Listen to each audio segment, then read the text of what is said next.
ভোর রাতে যখন সাহারি খেতে উঠবেন, আপনি তো সাহারি খেতে উঠেন, আপনি জানেন ওই সময়টার দাম কত? আমরা বেশিরভাগ মানুষ জানি না ভোর রাতের এই সময়টার দাম কত। আরে ভাই, এই সময়ের দোয়া 1 মিনিটের দোয়া অন্য সময়ের 100 মিনিটের সমান না। অন্য সময়ের 100 মিনিটও এই ভোর রাতের 1 মিনিটের সমান না। এত মূল্যবান সময়।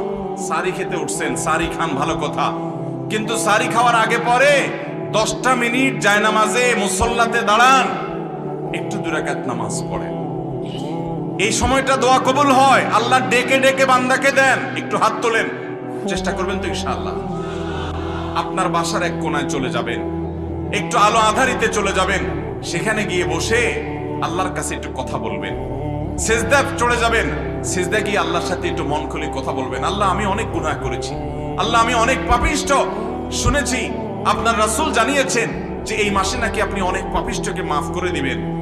আল্লাহ, আপনি নাকি অনেক জাহান্নামে যাদের নাম চলে গেছে জাহান্নামী তালিকাভুক্ত, তাদেরকে মুক্ত করে জান্নাত দিয়ে দিবেন, আপনি নাকি ওয়াদা করেছেন। আল্লাহ, আমাকে একটু তাদের মধ্যে শামিল করে দেন। আল্লাহ, আপনি দিলে আপনার কোনো অভাব হবে না।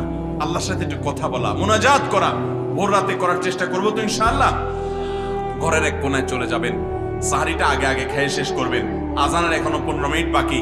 চলে যান এক কোনায়, ওযু করে দাঁড়ায় যান 2 রাকাত নামাজে। চলে যান সিজদায়, একটু দোয়া করেন। নিরিবিলি জায়গা যদি বাসায় না থাকে, ছাদে চলে যান, মসজিদে আগে চলে যান, এক কোনায় চলে যান। এই সময়ের 10টা মিনিট অন্য সময়ের ঘন্টাকে ঘন্টার চাইতে মূল্যবান। চেষ্টা করবো তো ইনশাআল্লাহ। ভাইরা আমার, সিয়াম আমাদেরকে হারাম ছাড়ার প্রশিক্ষণ দেয়। সিয়াম আমাদেরকে বলে তোমার যা মনে চায় তা করতে পারবা না। অনেক অবৈধ কাজ করার সুযোগ আসে, তোমার মনেও চায়, কিন্তু করা যাবে না। কারণ যে তুমি রোজা রয়েছো, রোজা রেখে তুমি ট্রেনিং নিয়েছো যে পানি থাকলেই পান করা যাবে না, খাদ্য থাকলেই খাওয়া যাবে না, ক্ষুধা থাকলেই খাওয়া যাবে না, আল্লাহর ভয়ে বেঁচে থাকতে হবে। এই বিষয়টাকে সামগ্রিক জীবনে অ্যাপ্লাই যেন করি, সেই শিক্ষাটাই রমজানের রোজা আমাদেরকে দেয়।